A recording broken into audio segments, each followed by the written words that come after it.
kulan wacan wanaagsan daawadayaal ku soo dhawaada dooda aragti wadaaga bilan media waxaan toddobaadkan kaga hadli doonaa ama diiradda ku saari doonaa maadaama laga bilaabo 25 November ilaa 10 December guud ahaan dalalka dunida laga xuso maalmaha ka hortagga tacdiyada haweenka iyo gabdhaha. waxaan diiradda ku saari doonaa tacdiyada ay online kala kulmaan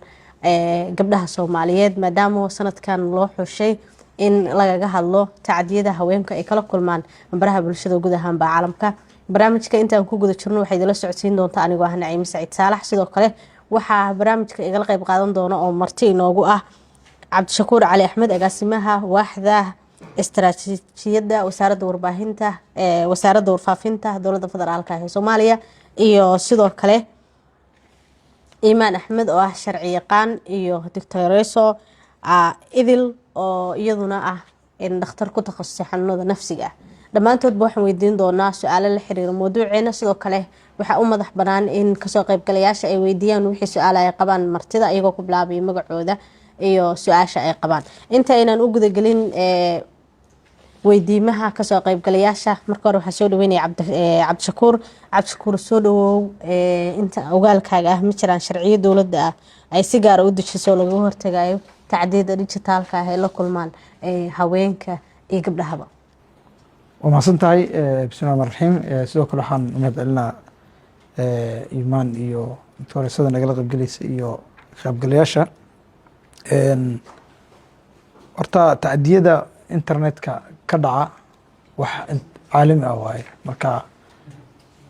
oo u badan dhibaatooyinka loo geysto gabdhaha. gabdhaha kaliya ragga xataa naftigooda dhibaatooyinkan mararka qaar waa la kulmaan. marka annaka markaa fiirso shuruucda waddanka jirto Iimaanana qareen oo aad uga hadli doonta, laakiin shuruucdeenna way ku soo aaday. yani annaga waxaan ku jirnaa wax la dhaho qaran dhis ama dowlad dhis.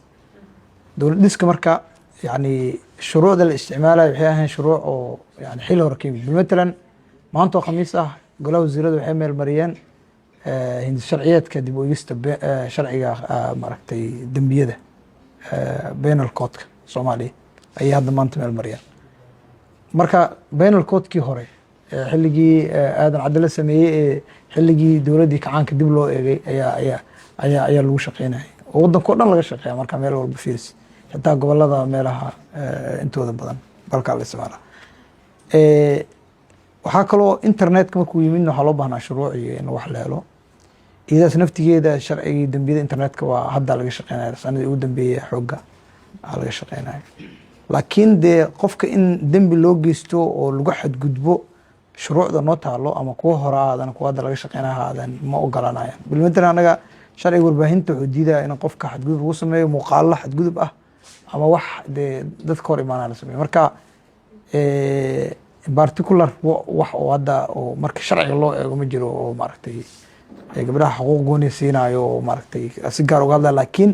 gabdhuhu maadaama dad ku jiraan ama haweenku dad ku jiraan shuruucdaas ilaalinayso oo yani marka qofka dhib loo geysto waxaa la heli karaa hay'ado sharci oo isugu jiro kuwa sharciga fulin lahaa iyo kuwa tarjumi lahaa oo maaragtay garsoorka ah ayaa la heli karaa oo qofka suuro gelinaya maaragtay inuu ka dacwoodo hadduu dhib ku dhaco. iyadaas marka annaka hadda waxaan ka shaqeynaynay marka hadda ugu dambeysa waxaa laga shaqeynaya social media policy in la helo oo ama digital policy oo kooda hore gundhig u noqoto dhibkan jiro qeexdo Soomaaliyana ay noqoto meel looga tixraaco. hadda gacanta lagu hayaa hadda kaa ku sheegayo waa sharciga cyber security-ga ama cyber act-ga waxaa gacanta ku haya wasaaradda isgaarsiinta oo ayadan ka shaqeynayso abiilkaas yani iyo shuruuc kaleeto oo la jaanqaada. sharciga naftigiisa hadda markaa fiirisid oo hadda oo dib u eegista lagu sameeyeyna wax badan hadda wuxuu ka hadlaya uga duwan kii hore oo dembiyada qofka laga galo. laakiin dembi waa dembi by any means meesha lagu galaba. marka waxay ku xiran tahay dembi marka laga hadlayana wuxuu u baahan yahay ama qof xadgudub marka la sameeyo qof oo dhibana ka ah oo asaga ama garsoorka uu dowladda iyo xeer ilaalintina u istaagaan oo aan doodi karin oo loo doodo oo dhibana ah oo dhib loo geysto asaga aan doodi karin, iyo qof asaga markaas awoodo inuu hadlo oo qareen qabsado oo dacwoodo. marka dhibka ugu badan ee annaka haystaan waxaa u baahannahay marka inaan meeshaas aan wacyigeena gaarsiino oo dadka dhibanayaasha ah gabdhahana ay u yihiin. annaga bilmatalan telegramka raba inaan waxyar ku daro oo ah bilmatalan 2023 22 24 markaa fiiriso waxaa badnaa telegramka dhibka gabdhaha loogu geysto ilaa 300 wax ka badan oo account ah waxaan ku guuleysanay anagoo la shaqeynayno maaragtay hay'adaha kala duwan ee maaragtay ku shaqada leh hay'adda isgaarsiinta kamid tahay iyo hay'adaha caalamiga ah internetka in laga saaro because telegramka wuxuu meesha ugu daran ee gabdhaha dhibaato loogu geysto weli waa jiraan dad ku shaqeysto oo dhaqan xumada ka shaqeysto oo dadkii ku dhibaateeyo qof sawirkiisa in la isticmaalo si xun loo isticmaala dadka qaar waxaa laga yaabaa isagoonan ku talagelin oo meel wax dhigo laakiin waxaan sameynay inaan dhinaca inaan ka shaqeyno inaan calaaqaad u dhex maro shirkadihii aaladihii la isticmaalayay oo hadda telegram ka mid yahay meel fiican aan soo gaarnay oo aan dhihi karno qofkan dhibanaha ah waxaana la geystay qofkan waxaanu geystay yani tiktok oo kale dad badan oo waxaa jiray lagula xadgudbay oo muuqaalo la dhigay oo laga xaday qofka oo la geliyey marka meel waxa lagu xallin karo gabdhaha marka xadgudub lagu sameeyo oo waxaan joognaa hadda laga difaaci karo boolisiyadaas iyo shuruucdaas hore u jiray iyo kuwa hadda aan sameynayna ayaan saamaxay waa mahadsantahay cabdishakuur maadaama aad ka socotid wasaaradii faafinta dhaqanka iyo dalxiiska dalka dhaqankeenana uusan qayb ka ahayn in gabdhaha ay la kulmaan ama lagu dhibaateeyo si gudba loo dhibaateeyo gaar ahaan baraha bulshada waxay wacyigelin ah oo aad sameyseen ma jiraan ama sharciyaha oo idinka aadan dadka dhaqan xumada ka wada ama faafinaya ceebaha gabdhaha kale inaad ka hortagu sameysaan runtii laba marka oo dhaqanka laga hadlayo saa sheegta dhaqanka Soomaaliga ah waa dhaqan muqadas ah oo gabdhaha aad u ilaaliyay in gabadha aan lagu xadgudbin dib loo geysan nolosheeda u hagaagto marka annaga laba midna wacyigelintaas oo dhinaca social media oo dhaqanka loo maraayo iyadoo la adeegsanayo dhaqanka waxaan ka qabanay welina waa socotaa howl oo socota waaye midda labaadna waxaa waaye in tallaabo laga qaado qofka dhib markuu ku dhaco inuu qofka dhibka qarsanin marka waxaa jiro meel aan sameyno oo hay'adaha dowladda iskaashanayo si tallaabo looga qaado oo maaragtay aan ugu talagalnay in gabdhaha iyo dadka lagu xadgudbo gabdhaha kaliya rag badanaa dhibaato loogu geystaa marka qaar laakiin gabdhaha badankooda hadda maadaama dhibanayaasha ugu badan ay yihiin ayaga naftigooda waxay fursad u heli karaan inay noo soo diraan markay noo soo diraan annagana aan qaadno tilaabo degdeg ah aaladaha la isticmaalayana aaladaha naftigooda raalli kama qofka in lagu xadgudbo waxyaabaha qaar waa lagu kala duwanaan karaa bilmatalan aniga iyo Kenya qofka ku nool iyo Ethiopia qofka ku nool qofka Mareykanka ku nool Yurub yani sawirka iyo qaabka qofku u egyahay waa lagu kala duwanaan karaa laakiin meel raalli laga yahay in qofka xogtiisa in la isticmaalo lagula xadgudbo ma jirto marka annaga marka hadda waxaan sameyn karnaa tallaabo hadda qaadi karnaa qofkii lagu xadgudbo oo waxa waliba standardka la isku waafaqsan yahay inay xadgudub yihiin adduunyada oo dhanna aan tallaabo ka qaadno midda labaadna waxaa waaye taas waxay u baahan tahay maxaa waaye waxay u baahan tahay qofka dhibanaha ka ahaa inuusan qofka qarsan iyo dadka markay arkaan aaladaha meelaha dadka wax lagu faafiyo oo dadka lagu dhibaateeyo markay dadka arkaan adiga waxaa xoog heli kartaa inaad report geliso qofka xataa markaas aa fiirisid platform hay'ad walba oo maaragtay international ah oo shirkad walba waxay leedahay qaab loo report gareeyo oo qofku dhihi karo asaga xataa report gareyn karo hadduu report gareyn kari marka wuxuu la xiriiri karaa yani hay'adaha dowladda nooci doona booliisku la xiriiri karaa xeerlaanta la xiriiri karaa barnaamijka leeyin wasaaradda warfaafinta la xiriiri karaa hay'adda isgaarsiinta la xiriiri karaa ba in minis dowladdu maarta businesskaas oo dhan ay leedahay wax lagu qaban karo bal waxaad nooga warantaa ma jiraan sharciyo sax ah oo ay ku dacwoon karaan ama ay la kulmi karaan dadka caqabadaha ama dhibaatooyinka dhijitaalka ka wada ee gabdhaha ay la kulmaan marka hore waa salaamayaa madasha dadka qiimaha leh ee kasoo qayb galay madashan Bilan Media noo soo agaasintay barnaamijkan sida milgaal ee noogu casuuntay uga mahad celinaya marka su'aashaada u soo laabto shuruuc ma jirtaa shuruuc waa jirtaa shuruuc guud waa jirtaa oo qofka internetka adduunyo tiknoolajiya ah ku noolnahay waliba tiknoolajiyadana ay si casriyoobayso oo marka ka dambeysay wax soo kordhayaan oo si xooliga ku socoto anaga bulsho ahaan u diyaarsanahay inaan ka daba tagno siday ku socoto su'aal kale waaye laakiin adduunyo horumar badan oo tiknoolajiyada ka socoto aan ku noolnahay shuruucda marka dambiyada marka lagu galo social mediaha ama internetka si guud way badan yihiin category waxay soo galayaan kala duwan qofka hadii lagu caayo insultiga noqonayaan xeerka ciqaabta muxuu ahaa ma ogolo in qof caayso shareecadeena islaamkana ma ogolo waliba gabdhaha hadii la qadfo oo gabar wax qadafa ama wacay waa ognahay waxa shareecada ay ka qabto haddii qof sharaf dil lagu sameeyo defamation muxuu ahaay xeerka ciqaabta sheegayo ma la ogolo in qof sharaf dhac lagu sameeyo waa crime oo qofkii laga galay oo noqonaya muxuu ahaay haddii inta qof la troll garay ama comment oo naceeb ama caay ama xumaan loo qoro meel kale haddana soo galaysa marka horta dambiyada waxay ku kala jiraan category badan oo kala duwan ay ku kala jiraan waxaas oo dhan shuruucdeena guud ayaa marka hore dambi ka dhigayo muxuu haato in qofka privacygiisa lagu xadgudbo kale oo wax mobilkiisa ugu jira inta ka tuuratid hadana asigii ku ceebeysid ama ka jabsatid ama waxyaabahaas oo dhan waxay ku jiraan xaq dastuuri ee taabanaysa xaq privacy ee taabanaysa bini aadanka wiil iyo gabar wuxuu yahay karaamo uu xaq u leeyahay in la karaameeyo qodobka 10aad ee dastuurka ka hadlayo muxuu haato qof haduu intuu social media soo fariisto tusaale fikradiisa dhiibto kale oo fikradiisa qof intuu ku dhaliilo ku caayo wax ka sheego qodobka 18aad dastuurka ka hadlayo oo muxuu haato waxa lagu xadgudbayaa freedom of expression kiisa ama speech kiisa uu bixinayo marka horta waxaas oo dhan waxa ka jirto shuruuc guud ah jirto oo dastuurka oo sharciga dalka u sareeyo ee xeerka ciqaabta muxuu ahaay xeerka saxaafadda waxaas oo dhan jiraan laakiin haddana hadii xeerar gaar ah aad tilmaano xeerar gaar ah oo la jaan qaadayo horumarka tiknoolajiyada ee sameynaysan ma jirtaa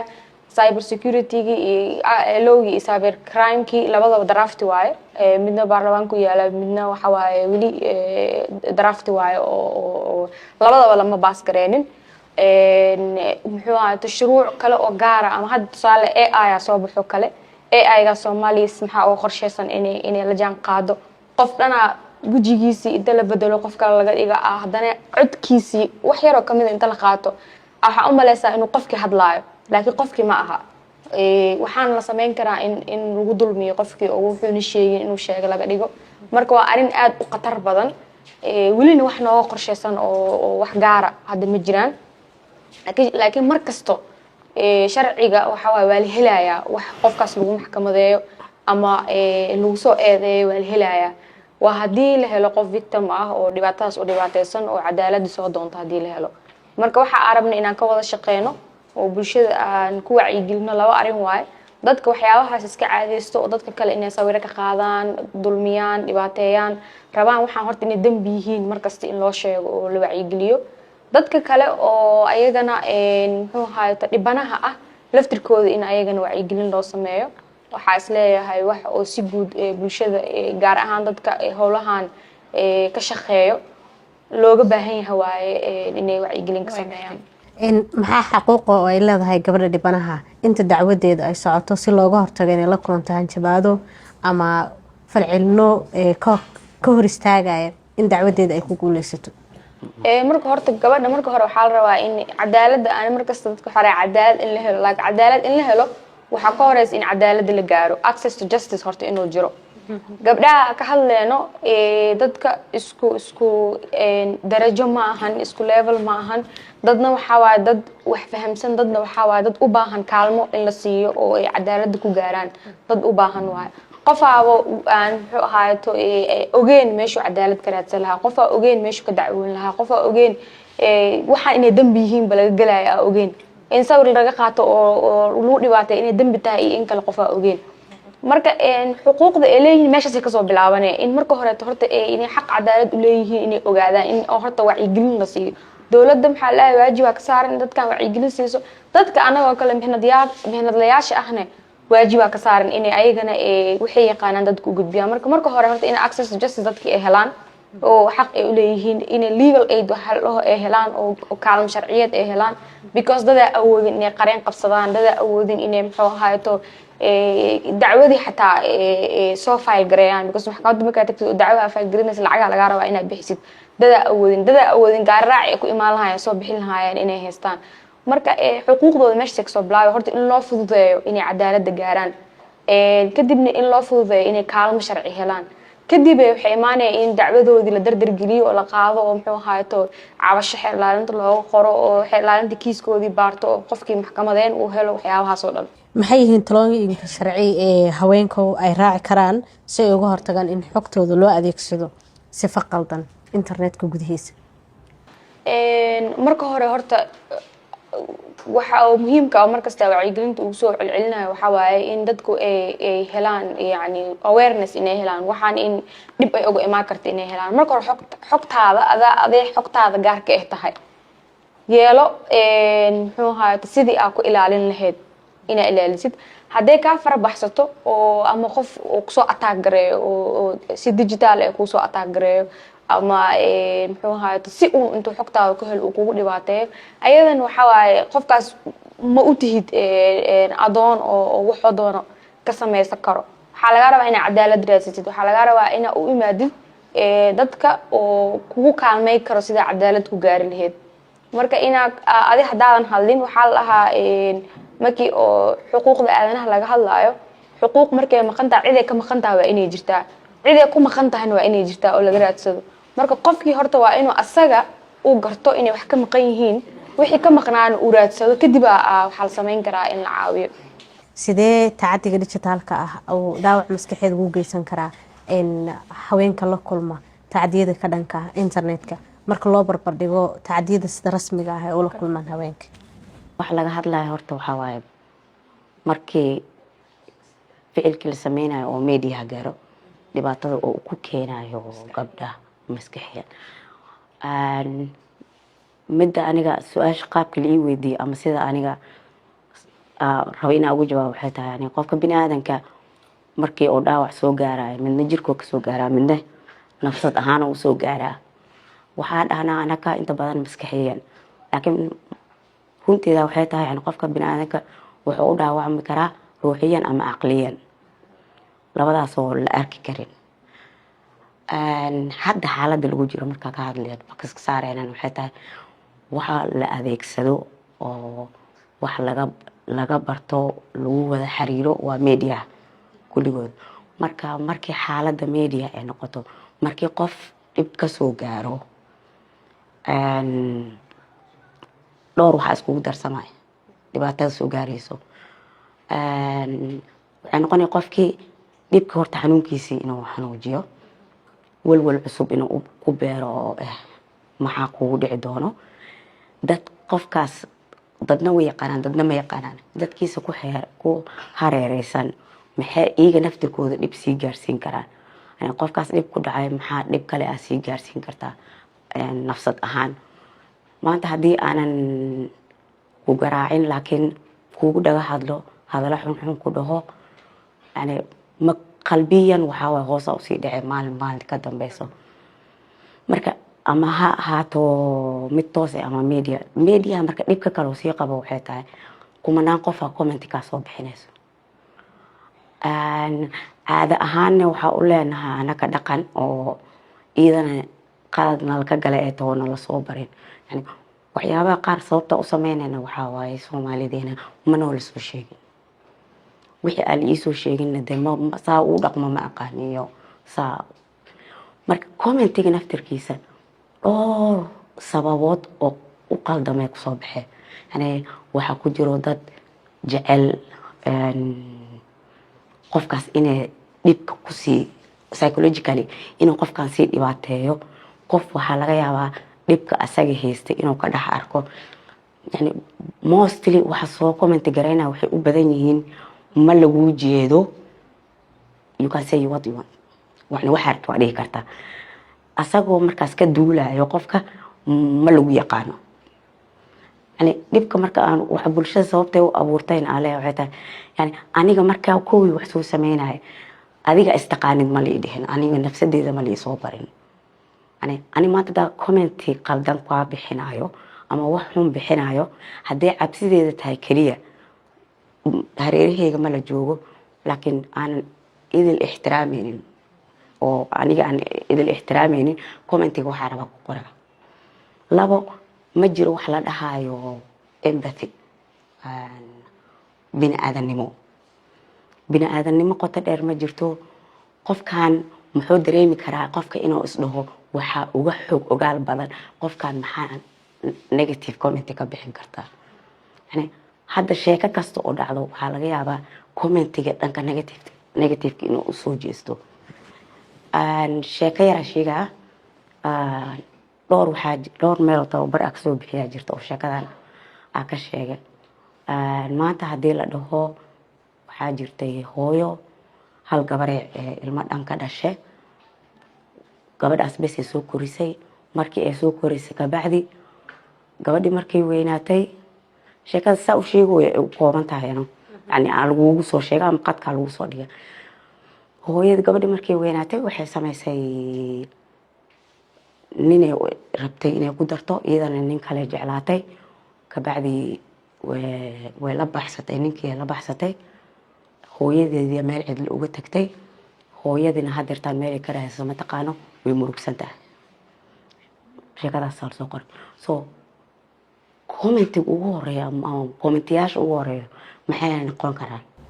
kuwa murugada yani kulli waxaa la aadaa gabadhi.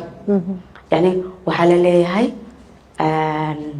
qofka ugu roon wuxuu dhahay alxamdulilah ani saas miye. waa qofka ugu positivesan.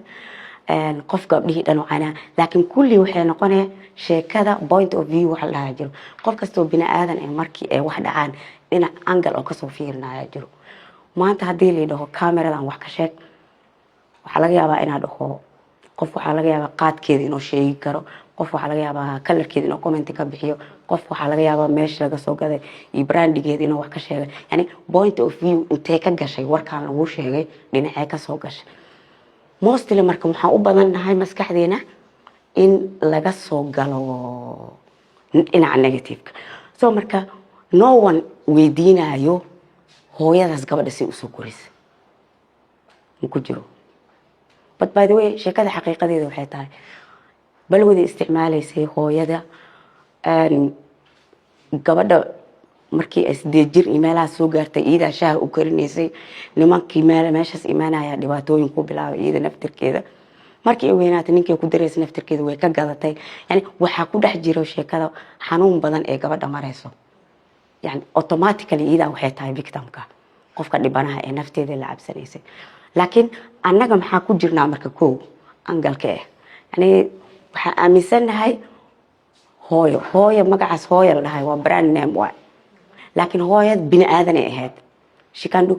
bini aadan markuu qofkan yahayna wuxuu hore usoo sameyn karaa oo qaladaad ama wax qaladoo sameynaya.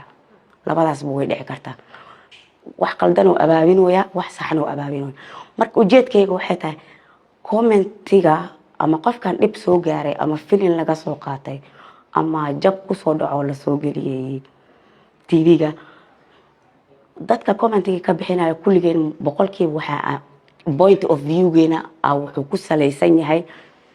meel dhow, yani meel intaa kasoo noqona waa gartay. markii qofka uu la kulmo tacdiyadaas ama commentiyadaas qaldan ee aa soo sheegtay, maxay tahay talaabada ugu horeysa nafsiyan uu sameyn karo si uu uga gaashaanto in xanuuno maskaxiyan ay soo gaaraan? markii xaalad mujtamac dhacdo, xaaladaha way kala gadan yihiin. waxa igu dhacay markay mujtamac ahaan u dhacaan, waxaa u baahanahay dadka i caawinayo inay badan yihiin. yani dadkayga inaan leeyahay background dadkayga inay i caawinayaan koow. so marka waxyaabaha ugu horeeya ka bixi kara waxay tahay koow in oo markii hore haystay dad i caawinayo oo dhibkaas igula dhacay aniga eediisa i saareynin ama yani baastigi su-aale iga weydiinayn maxaa u yeeshay inaan saas yeesha maahan. so marka midda kale markii aniga arko aniga waa xanuunsaday, nafsadeeda markay xanuunsato haddii dhibka isoo gaar dhib kale igu darsamo ma igu soo dhaceyso si isku badbaadisaa. waxaa automatically bilaabaya inaan aniga is eedeeyo, hadallada qaldanaa inaan dhaho shalay. maskaxdani ma ka jawaabi karto, laba shay ka jawaabi karin caqligeena. haddii aa u dirtid waxaas amay dhacaan ma ka jawaabi karayso, haddaa u dirtidna waxaas maxay u dhici waayeen ma ka jawaabi karto. marka qofkan koodii horta inay kusoo dhacdo waaye waxaan way dhaceen see uga bixi kartaa,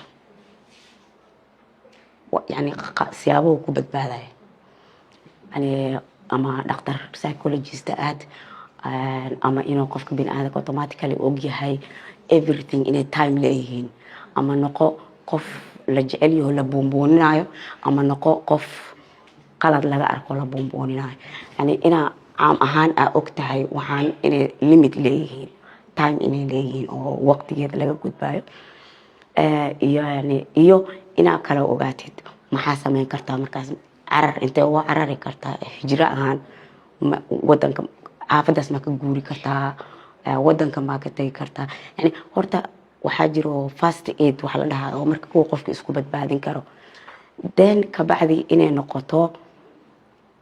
inuu dhakhtar u tago dhakhtarka psychological mostly dhacdadaas inay dhacdo dadka dhan way ogyihiin laakiin wuxuu kala hadlayo waxay tahay oo asaga nafsadiisa u badbaadiyay markay waxaas ugu dhacayeen gudahay maxaa ka dhacay yani hirarka cabsida oo iga dhex madowga gudahayga ku jiray qaylada gudahayga ku jirtay oo hintii oona yani everything oo ani maanta ii qarsan gudahayga ku jira in aan awood u leeyahay inaan ka hadlo ama asi niyad u hadlo marka waxaa ka hadday waxa soo dhahay waxay ahayd yani mana la barin dhibteena noo qarsan inaan ka hadalno because waalidkeena ma naga dhagaysan jirin culture ahaan asaga qalad ma ku lahaa laakiin qofkan inuu qalbi hadlo ama la dhagaysto ama dhibtiisa oo sheego ma la barin marka media markuu dhib ugu dhaco qofka wax ugu horeeyo oo kusoo dhexayso waxay tahay waxaaga sii qarso وهجاج إذا لا أدري mahadsantahay waxaa soo dhaweynaya marti sharafta su'aalahooda kasoo qayb galayaasha aan wixii su'aal ay qabaan barnaamijku waxay nagala qayb qaadanaya aan dhahay Cabdishakuur oo ka socda wasaaradda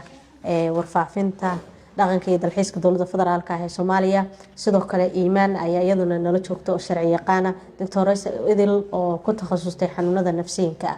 barnaamijkan waxaan uga hadlaynay tacadiyada ay habka online-ka kula kulmaan gabdhaha Soomaaliyeed sidee looga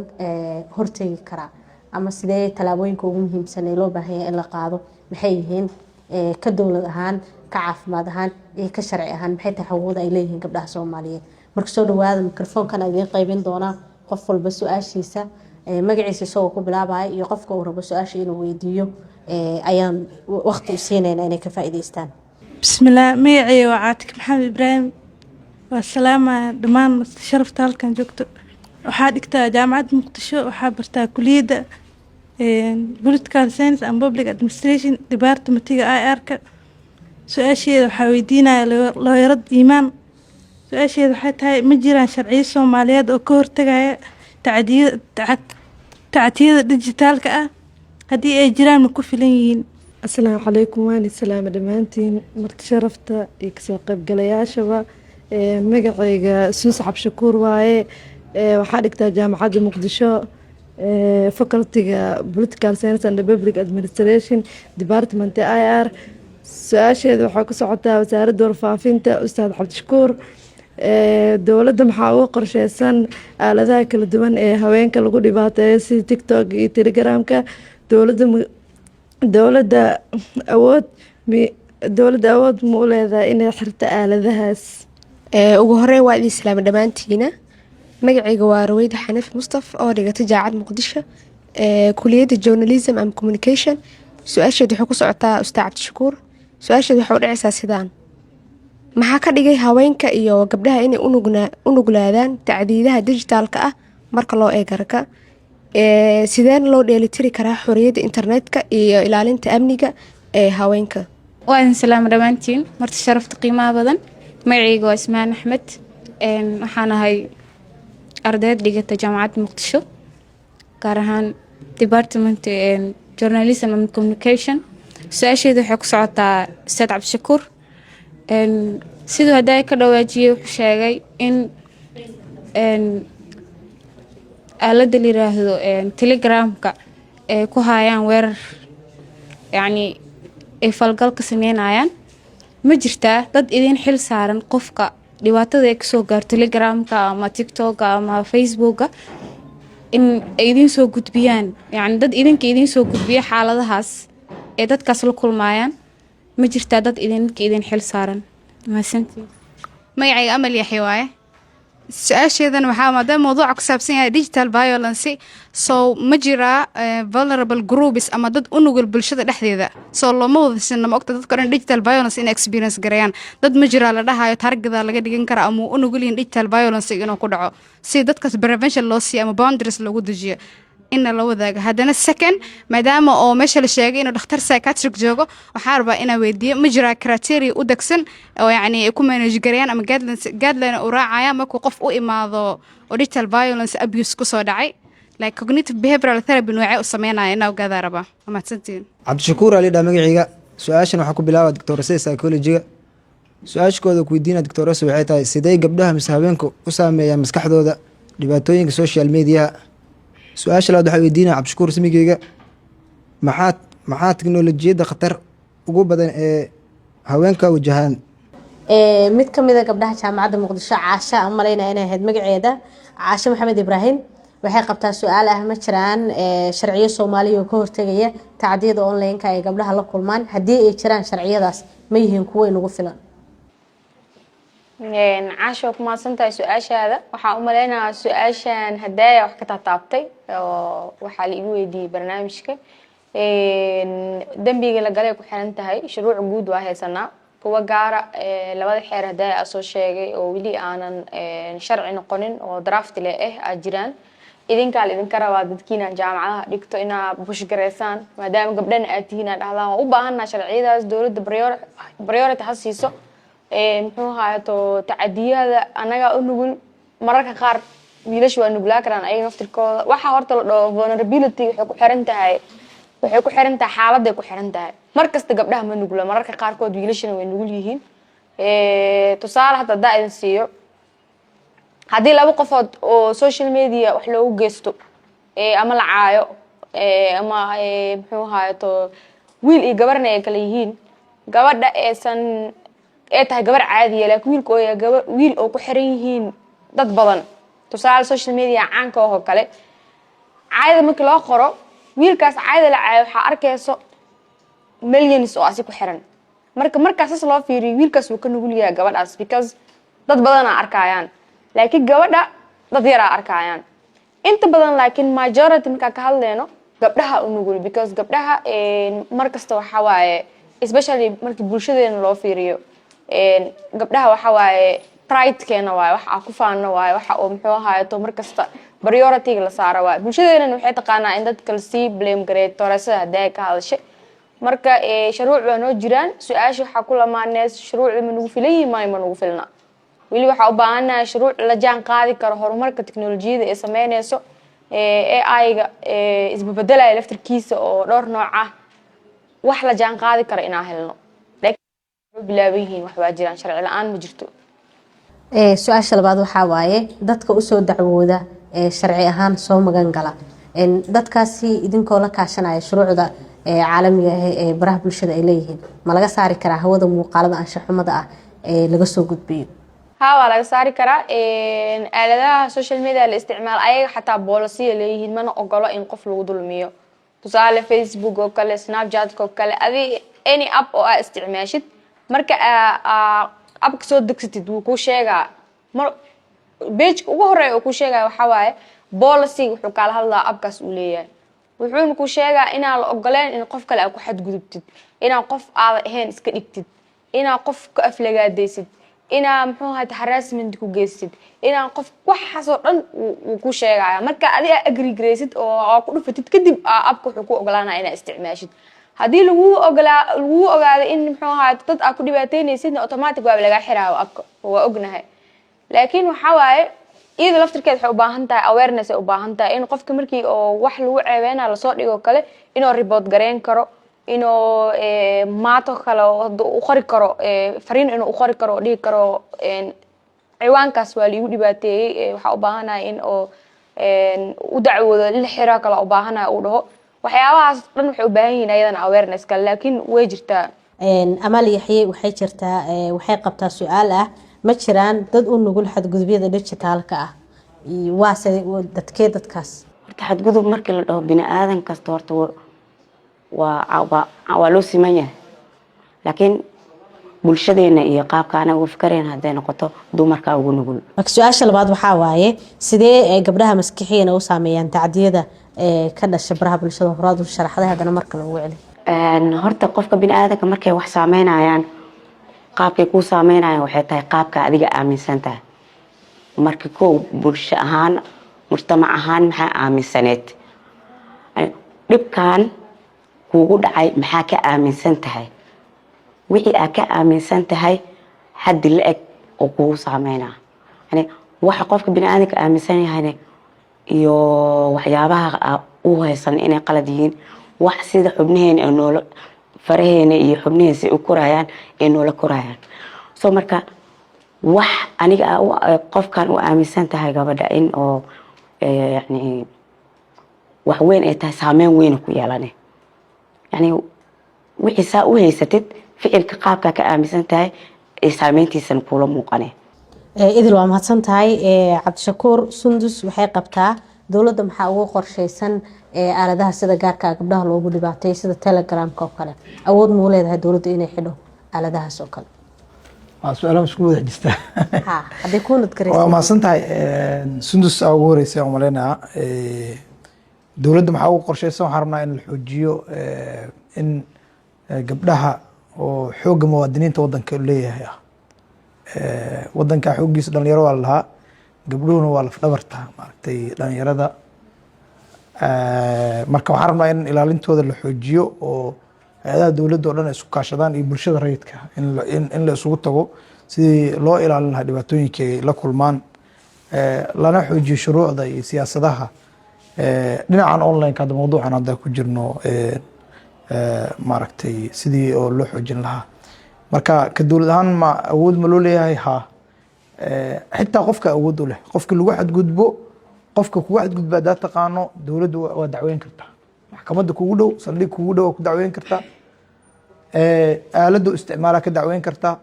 dowladda usoo gudbin kartaa haddaa adiga wax ka qaban karin waa la xalin karaa. waxay u baahan tahay hadaad say ay sheegtay waxaa waaye ay viimaan say sheegtay waayo ah haddii qofka uusan asaga ka dacwoonin dhibanaha ka ah oo la aamuso dhibka ayaa dhibaato kusii dhalanaya laakiin hadduu qofka istaago oo wax ka dhiidhiyo xal waa loo heli karaa. awooddaasna yani qofkay ka bilaabta dowladda ilaa shirkadaha caalamiga ee platformyada iska leh internetka ma ogola in qof lagu xadgudbo middaa markaas ka dhihi lahaa. asma waxaa ku xigtay gabadha geeska magaca jaamacadda qaybta communicationka ay dhahday maxaa gabdhaha keenay in nugulaada waxaa keenay gabdhaha waqtiga keenay waxaa keenay digital literacy-ga problem naga haysto oo ah wacyiga gabdhaha isticmaalka mobilka iyo internetka wax nagu cusub ah isaga dhamaan nagu cusub adduunyada dhan ku cusub yaa culays ku hayaa. marka yani gabadhii waxaa laga yaabaa qaabkii wax u keedsanaysay sawiradaas ay baasword ugu xiranaysay muuqaalla hadday rabto ay haysato sidee yani dadka qaar waxaa laga yaabaa ayagoo snapka inay wax ku duubtaan oo maaragtay way u badan tahay snapchat sawiro qurqurxan iyo muuqaalo qurqurxan u leeyahay filtero badan u leeyahay sooma marka meesha qurux jirtana gabdhuhu waa jiraan. marka mashaakilkaas waay marka waxaa loo baahan yahay gabdhuhu inay fahmaan see aaladaan loo isticmaalaa oo internetka applicationna see loo isticmaalaa see usero loogu xirtaa haddii laga jabsado see looga hortagaa oo loo maareegareyaa. sideedana waxaa fiican wax walba oo qurxan oo maaragtay oo ku gaar ah inaad mobilkaaga xataa ku duubin. mobilka waa internet waa aalad marka inaad ka hortagto horta oo intaa ka taxadari karta ka taxadartid haddii ay kugu jiraan xooggaaga oo dhan isugu geysa inaad ka ilaashid qof walbo xitaa walaalkaa ka ilaasha macnaha xitaa walaalkaa kugu dhow odagaaga xataa mararka ayaanta waxaan arkay gabdho oo maaragtay nimankii oo qabay mararka qaar dhibaateynayaan. marka maxkamadda ayaan dhaweyd ka dhacday waa berineeda oo malena gabar iyo qoys dhana waxaa lasoo dacwad maxkamad lasoo gudbiyay. marka waxaa laga rabaa xitaa gabdhaha adiga ninkaaga xalaal u tahay asaga wiilka gabadhaada xalaal u tahay laakiin dee waxaan dhaqan xumada iska dhaaf waxba ha ku falin. marka kaas waa meesha ay u fiican tahay. marka haddii oo lagugu xadgudbo awoodda dowladduna waa u leedahay in maxkamadaha iyo hay-adaha sharciga kaa qabtaan in shirkadihii lala tiigsadan waa leeyahay platformyadii oo lagu xadgudbay la xiro waa la xalka ismahaan aan u malaynaa gabadha inay ku xigtay inay tahay dadka aaladahan lagu dhibaateeyo si xal loogu heli karaa. haddaad idin xil saaran ma jira marka waxaa jira tiim oo gooni ah oo dabagal ku sameeya dhibaatooyinka dadka loo geysto. marka qofka uu dhib soo gudbiyo ama la arko meelo oo dhibaato lagu geysanayo waa jirtaa mararka qaar. Ayaan dhawaa tir mugta gabdhaha hadda anaga ka hadlaynaa, laakiin ayaan dhawaa waxaa soo baxday alaab la yiraahdo waxaa jirtay TikTok ay u badneed, waxaa la dhahaa hebel afdheer ugu qornada umalena, oo rag badan oo waxba hadlaynin nin beri ah laga yaabaa in dib loogu geysto. Baalku waa la samaystay, anaa sawirkii la isku soo dhigaa ama qof kaleeto waxaa la leeyahay ninkaas waaba rag badan qoysaskooda khatar ku galeen oo beri ah waa aragnay. marka gabdhaha naftigooda mararka qaar gabdhaha rag kuwa badan soo isticmaalan way jiraan. marka way jiraan ma diidaayo may baalkiyaa batay oo 10 waxaa arkay marka baal gasho magaca ku qorta afdheer 10 afdheer ku soo baxayso. marka qof kale oo laga yaabo inuu dhibaato geystaa meesha isticmaalayo. marka kuwa marka gabdhaha waxaa jira dhibaato geysto magacyadaas camal leh ya kuwaas oo kalena waxaa la rabaa in waa report ganar baydo dadka saas oo wax ka shaqeeyo waa la arkaa mal dhil report waxa nolol keen mujiso waa macnaha oo internet ka dhex jira. marka waxaan ku dari lahaa meesha oo marka oo dhib ka jiro waxaa waaye dheelitirka. runtii anaga haddii dee qof dhib geystay oo dadku xadgudbaayo ma la fiirsan karo. marka laakiin looguma murmsiyo karo, shirkadaha tirma aqbalayaan haddaa qof report garayso. dadku waa dad oo yani waxaan aad aqoon ugu leh oo ka shaqeeya oo la taliyaal sharci leh. marka wax qofka report garaysid wixii la fiirina kontantii meesha ku jirtay. marka iyana dheelitirkeedana waa sax waaye inaan loo isticmaalin si qaldan. arrintaasna waa ka taxadirnaa, wayna yar tahay intaa isticmaali karto. inaa qof ku qatasho ama been uga sheegto oo tallaabo looga qaado waa yar tahay. amal waxaan rabaa dhibanayaasha digitaalka waxbay ka sheegtay, laakiin dee waxaan o dhan waxay kusoo aruurayaan dadkan dhibanayaasha ah. internet markaa geshid wiilasha waxa ugu badan ee taleefanada wata ee telegramka iyo qashinka ku jira ee taleefanada dhahaya $1 soo dirso $2 soo dir rag waa nimankiina dhalinyaradana waa ku jirtaan oo maaragtay nimankaas magaciina ay isticmaalayaan. qofka dhalinyarada saakay qofka dhibanaha qofkii dhalinyaro ee Soomaali ah dhibana waa ama waa burcadbadeed hadda adduunka degtid am captain alli hada internetka waa la soo dhigaa TikTok am captain it is macnaha tuugan ayo waa lagu faana Soomaa argagixisan dhib kale waa. hadda internet gasho problem kale waxa waaye iisoo share garay wala hal ku jirto macnaha iisoo tuur raggana aad u isticmaalaan. waxaa la rabaa gabdhahayna inay walaasha inay dhibano noqoto ma fiicna. qof comfortable ku ah oo ku raaxaysanaya in walaashiis maanta dhib loo geysto ma jiro. sawir AI-ga la isticmaala kaliya waxaa weeye ma ahan wax la isticmaalo oo kuwa caadi maaha, laakiin AI-gan waa la adeegsadaa qofkii in been looga sheego. marka waxaa laga rabaa dhalinyarada waxay macnaha yani duca dhan waxay kusoo dhamaataa la yidhi dhurow waa ugu fiican. macnaha dhurowga marka midda ay kusoo dhamaanayso waxaa la rabaa gabar iyo wiilba dadkii xumaan oo hormaray internetka markaa fiiris TikTok-ga, YouTube-ka, Facebook dadka caanka ah iyo dadka macnaha sameeya dadka fiican iyo dadka xun waxaa badan dadka xunaa badan. marka waxaa laga rabaa dadka akademiga ee jaamacadaha ku jiro oo hadda jaamacad Muqdisho, jaamacad X la sheegay dhalinyarada kaleeto ee jaamacadahan dhigan yani mas-uuliyada idinka saaran in waxaan xal loo helo oo ah in qof walba hadduu report garay 100 report day ku dhacdo aaladii ku dhacdo waa u dhamaatay macnaha ama TikTok ha ahaado ama Facebook ha ahaado ama YouTube ha ahaado qofkii xadgudub sameynaa haddii 100 report same issue laga report gareeyo xal loo heli karaa. marka waxaa la rabaa in horta dhalinyarada iska arrintaas ku kaashadaan xumaantana aad looga fogaado. baalka markaa gashay TikTok-ga dad badan asqarnaa magacyo leen isticmaalaya rag u badan yihiin. inta badan markaa fiirisid dadka wax dhibaatada geysto dhalinyaro ay macnaha magacyo rag baha isticmaalaan haday doonaan oo gabdhana waa ku jiri kara wax bilaadan. laakiin waxaan rabnaa dhalinyarada Soomaaliyeed oo ragga ah walwalaalayaalow waxaan gabdhahan haddaa maanta gabar la oo yani oo internetka la soo geliyo berina walaashaa la soo gelina wax diidaya ma jiraan. marka waxaa laga rabaa inaad walaashaa protect garaysid. gabdhaha iyo wiilashana waxaan rabaa inaan ku gabagabeeyo oo dhalinyarada ah waalidiintooda dadka 20 ka yar ama 20 ka xataa dheer baa jiraan ayaantan dadkii ayagoo 20 jiraan wali ma jurayaan.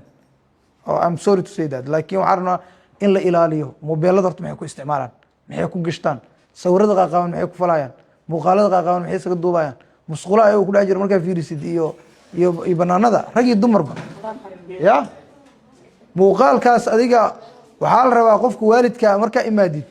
monitoring ku sameey wiilkaaga muxuu isticmaalaa mobilka. TikTok-ga magaci maxaa ugu qoran aniga runtii waa ka xumaa inaad dhaho, laakiin waxaa la rabaa TikTok-ga gabadhaada maxaa ugu qoran, wiilkaaga maxaa ugu qoran, fiiri maxay soo dhigtaa iyadoo niikeys hadday soo dhigto inay dhahayd war niikada jooji ilaahay ka baq. adduunyana ceebaa kuu taalla adiga beri hooyaa tahay hooyaa noqone family ayaalna ninkii wiilka niila hadda rag nii ka imaadeen soo ma arkin ayaga naftigooda rag niikana waa jiraan marka waxaan rabaa inaan ku gebagabeeyo baashan waxaa looga dhamaan karaa waa ku dheeraaday raalli ahaada laakiin waxaa looga dhamaan karaa in waalidiinta ay monitor dabagalaan ilmahooda caruurtooda hubiyaan gabar iyo wiilba horta mobeelkan uu cunugan isticmaalo oo dhalinyaro waayo waa qof hadda soo qaangaaray yani weli isku filnaantiisi wixiis uma dhamaystirin in lala socdo u baahan yahay aadaabtiisa la ilaaliyo soo u dhaqmaayo la ilaaliyo hadda fiiri nin tamuhu falfal yihiin oo maaragta dhalinyaraha oo 20 jira oo xaaladiisa ka barakeysan tahay gabar kaleeto ayadana barakeysan macnaha wixii natiijada kasoo bixi karta waxaa wax walbaa suuragala waxaana internetka naga yaalo marka internetka ma la dagaalami kara internet markaa geshid haddaa 100 xabe xirtid 100 soo baxayso isla markii nin kale meesha joogo marka waxaan rabnaa midda aan rabo inaan kusoo gabagabeeyo waxaa midda waalidiintan inay qaadaan qof walboo dhalinyaro ah haddaa awoodid wacyigelintana ka qayb qaado haddaa aragto qof xun wax sameynayo ama dowladda u ribood gareey ama shirkadii uu isticmaalayo aalada ka isticmaalayo u ribood gareey labadaas awoodba waa leedahay adoo walaalkaa ama la dhibaateyn ama gabar walaasha ah fiirsanin wey marka waxaan kusoo gabagabeynaya maadaama aan maanta is aragnay hal kelmadaa rabe oo barnaamijkaana ku saabsan anakane na wada anficaysa inaa idin sheego yani maanta dhan waxaa laga hadlayay victimka inuu jiro